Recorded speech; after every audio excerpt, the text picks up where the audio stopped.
I've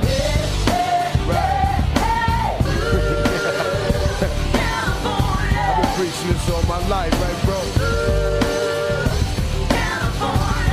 Knock the windows.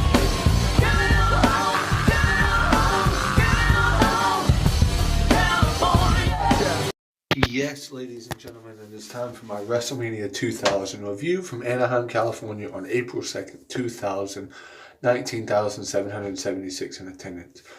And real quick, the first part of the Benoit documentary came out. By the time y'all are seeing this, both parts would have probably come out. Part 1 was very, very good. I cannot wait to see part 2.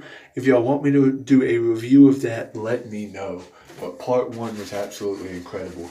I think it's been one of the best Benoit documentaries that I've seen as far as part 1. I'm very excited to see part 2 as well. We're not going to finish this by WrestleMania season, but I will get every WrestleMania reviewed for you guys. Anyway, we're now in the 2000s. So prime in the Attitude Era. The year 2000 was a great year as far as in-ring for WWF. But honestly, the weakest pay-per-view was this one. And I think it should have been Rock versus Triple H here.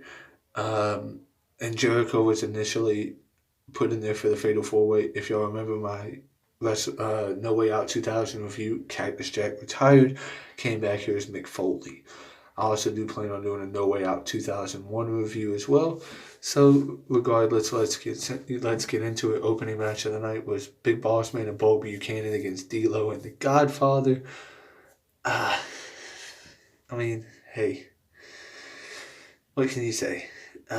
Big Boss Man and Buchanan won. The match was alright, I guess. Nothing really too bad. Nothing really too good there. Next, you get a Hardcore Battle Royal. Basically, what this was is it was 13 men. It was Hardcore Holly, Taz, Viscera, Mean Street Posse, Kai and Ty, the Headbangers, the Acolytes, and Crash Holly. And basically, for you to win the Hardcore title, you had to pin the Hardcore champ. So Viscera won, Crash won, Taz won. The ending of it came when Hardcore Holly hit Crash with a mason jar. And referee Tim White counted 1, 2, and then stopped like he was not supposed to count. I think it was a mess up, and I think Crash was supposed to win the match, and Hardcore ended up winning it. So I think that's what the mess up there was. There's really no reason why it was what it was. Hey, I mean,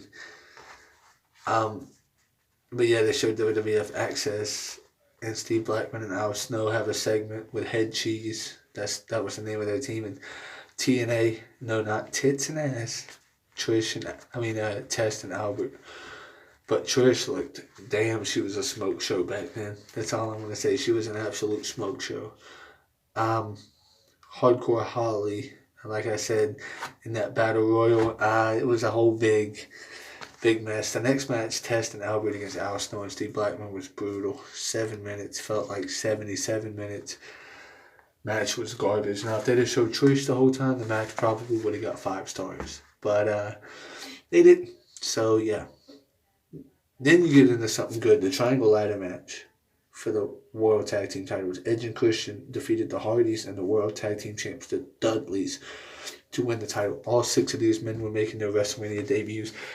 SummerSlam later that year, you'd see TLC 1, but this is a phenomenal match, and it was, to me, the match of the night. I love this match. The spots. Jeff Hardy did a swanton on Bubba late in the match. You know, of course, I think their TLC match from WrestleMania 17 was the best one as far as all of the matches go. But this match right here was just phenomenal. I mean, I love this. And I love the ending of it where they set a table up on the ladder. It's like a walkway. And Edge and Christian got the belts like that. That was really, really cool. And I think that it was something that was very interesting and something that should be of note. I mean, it was just cool the way they did the whole setup and the way they did the whole ending of the match. I mean, I think that it's something that quite frankly, should have been done more often, to be honest with you. I mean, it was nothing actually too bad, to be honest. Terri defeated the Cat in a cat fight with Val Venus as the guest ref. It's a cat fight. You had to knock your opponent out of the ring. The only singles match on this show. The women were nice to look at, but that was about it. Nothing really good here. China and Too Cool defeated the Radicals in a 6-person tag match. China got the pin on Eddie. Eddie's first Mania, the Radicals' first Mania. I mean, hey, China's first Mania as a competitor. She had been at the previous 2, I believe, with Triple H. But hey, I mean, like I said, it is what it is. It's quite something, if I shall say so myself. You had the 2-fall triple threat match. So basically, Kurt Angle was European champ. He had beaten Val Venus. He won the Intercontinental title against Jericho at No Way Out. So here was the stipulation here was that both titles were on the line in a 2-fall match. So the first fall was for the Intercontinental title. Second fall was for the European title. Although I would have swapped them because the Intercontinental title was more prestigious. But it was the Eurocontinental title. This was a really good match, actually. I liked the first portion of it more. But Benoit won the first fall by pinning Jericho, and Jericho won the second fall by pinning Benoit. So it was nice to see because you had Angle lose both of his titles, but he was not pinned at either fall. So that was nice to see. Benoit was making his Mania debut, as was Jericho and Angle. Angle would, of course, win the title later that year. Jericho would win the World Wrestling Federation title a couple weeks later on Raw, but it would later be a phantom reign, and it never happened. And Benoit would, of course, feud for the title in 2000 as well. Angle and Benoit have quite the history at Mania. They would compete at Mania 17 against one another in a great match, which we'll get to in our next episode. But, yeah, just 3 guys putting it all out there, doing the best they could. Match was under 15 minutes, so it was really good. You know, I mean, these guys did what they were supposed to do. They told a good story. I liked it. I thought it was great.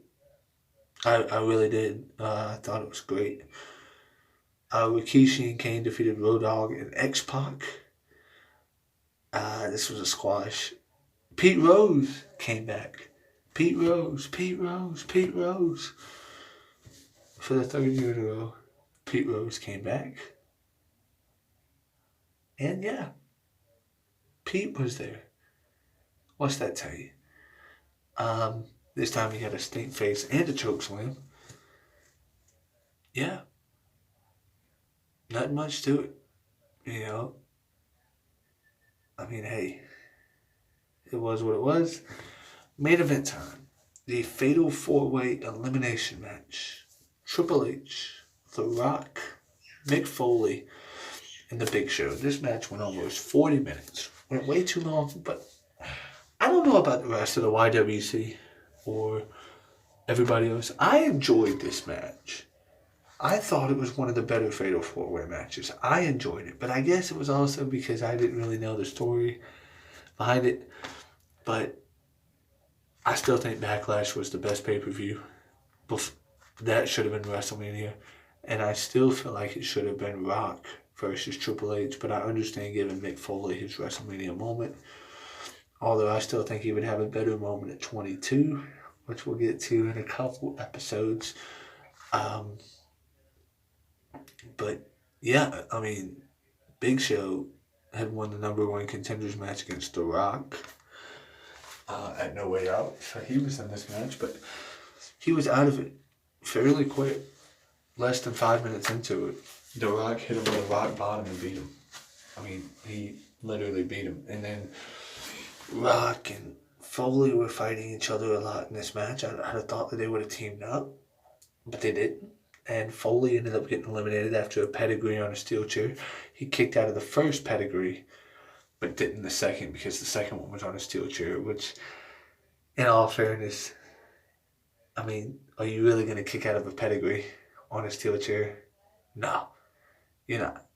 So that was just something that was of note. And the thing I didn't like about this match was there was a McMahon in every corner. Vince was in Rock's corner. Stephanie was in Triple H. Linda in Foley's, and Shane in the Big Show's. It made the whole thing a big jumbled mess, and it made it feel like it was more about the McMahons than the competitors involved. And it made it feel like this match wasn't as worthy, but this was for the World Wrestling Federation title, for crying out loud. I mean, this was your match that you should have done. I mean, as you can see, the pros and cons are coming across the screen, but I'm still going to keep talking about it because I didn't like it. And, you know, Vince had come back as a face a couple weeks before this, but hey, I mean, what can you really say? This Mania was a little bit better than 15, not by much, but 17 would blow both of these Manias out of the water. The ending. The Rock goes for a rock bottom, but McMahon looks like he's got the chair. Looks like he's going to hit Triple H, and you can obviously tell he's going to hit The Rock. I mean, he's going to hit Rock, and he decks The Rock. 1, 2, kick out. Hits The Rock again. 1, 2, 3. And Triple H retains the title. I like the idea of them going away from tradition and having Triple H win. But it was kind of stupid when you think the fact that the next month The Rock would win the title with the help of Austin. And then the month after that, Triple H would get it back. So they were playing hot potato with the title. But, and then Rock would get it back in the 6-man tag, which we'll review all of the 2000 pay-per-views this year because it was 20 years ago. We'll review all of them. But the show in and of itself as a whole wasn't anything too... I mean, the show was average. Not good, not bad. You know, but it didn't help. The whole McMahon in every corner thing just did not help. And it kind of soured it for me. You know, like I said, there were some good moments in there. The TLC, not TLC, Triangle Ladder match, the Fatal 4-Way, and the 2-fall triple threat. Then there were some bad moments. TNA against Head Cheese. The cat fight, and I didn't mention this one, but Rikishi and Kane against Dogg and X-Pac was also not that good. The Hardcore Battle Royal, they messed up. So it really kind of made it minute, and pointless. But nevertheless, guys, we're going to be talking about WrestleMania 17 in the next episode of WrestleMania X7. However you feel about it, people consider it the greatest WrestleMania of all time. Would it be? As y'all know, my favorite Mania of all time is 19, but I acknowledge that 17 is the best. So, we get to talk about WrestleMania 17 in the next episode. Hell yeah. Anyway, hope y'all enjoyed the review. Your boy Killer Cam is out. Peace.